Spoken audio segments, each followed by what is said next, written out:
Mr. Bean, global icon, beloved legend, a comedic titan who conquered TV, film, animation, and the internet.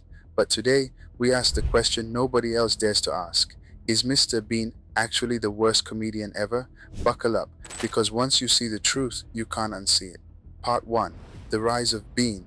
In 1990, a strange, almost silent character shuffled onto British television. No catchphrases, no punchlines, just oddness.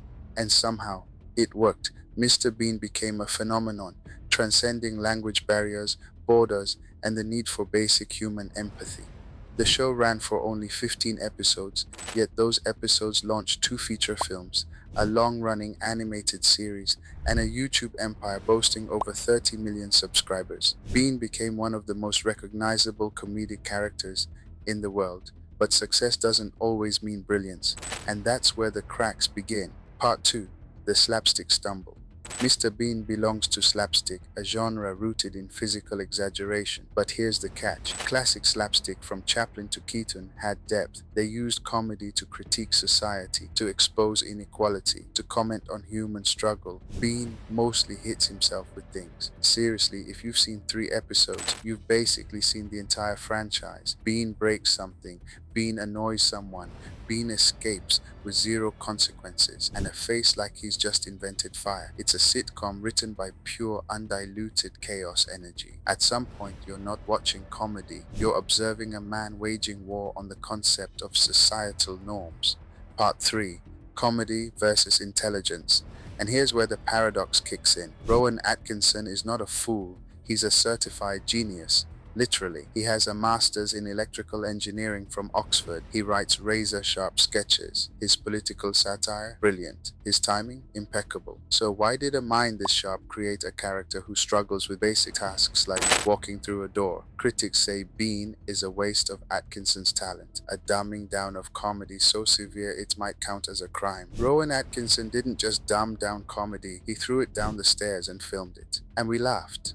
Part 4. The Dark Side of Bean.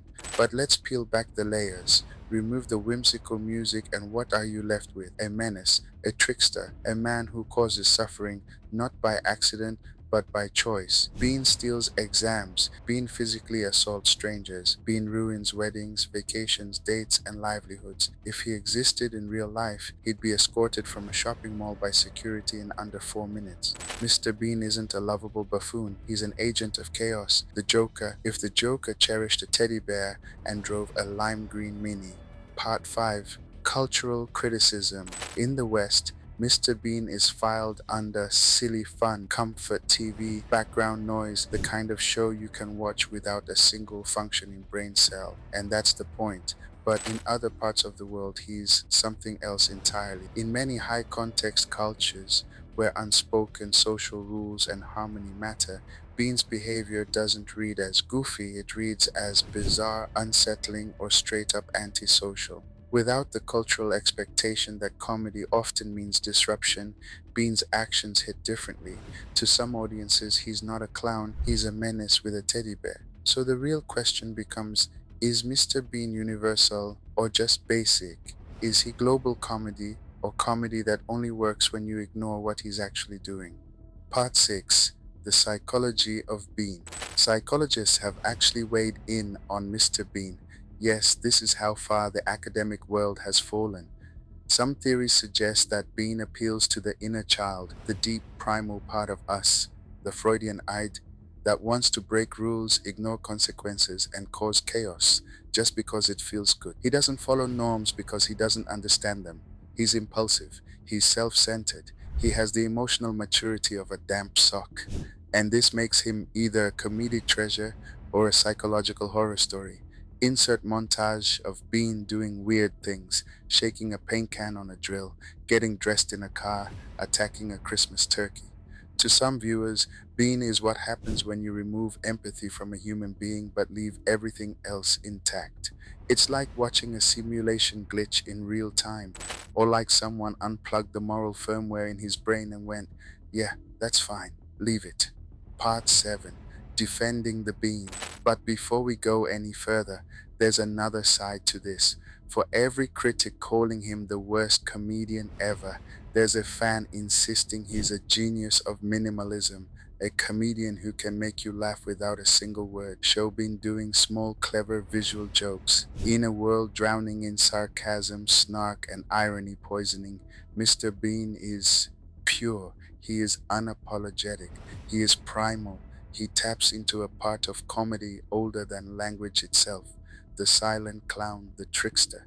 And let's be fair, he's not evil. He's not malicious. He's the chaos in us all, the unfiltered ID, the part of us that wants to poke things, press buttons, and do whatever our polite adult selves would never allow. And maybe that's why he connects. Part 8, the final verdict. So is Mr. Bean the worst comedian ever? Or is he something stranger, something deeper, a comedic mirror, reflecting how absurd, awkward, and selfish we can be when you strip away language and social grace? Maybe Bean isn't the joke, maybe Bean is the commentary. If you love Mr. Bean, you're not wrong. If you can't stand him, you're also not wrong. Comedy isn't one size fits all, and maybe that's the ultimate punchline. Mr. Bean isn't the joke, we are. So, what do you think? Genius or garbage fire? Timeless legend or chaotic goblin?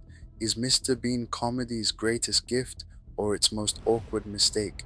Drop your thoughts in the comments. I want the smoke. And hit like if you've ever winced during a Mr. Bean episode. Don't forget to subscribe for more hot takes, deep dives, and ridiculous questions nobody else is bold enough.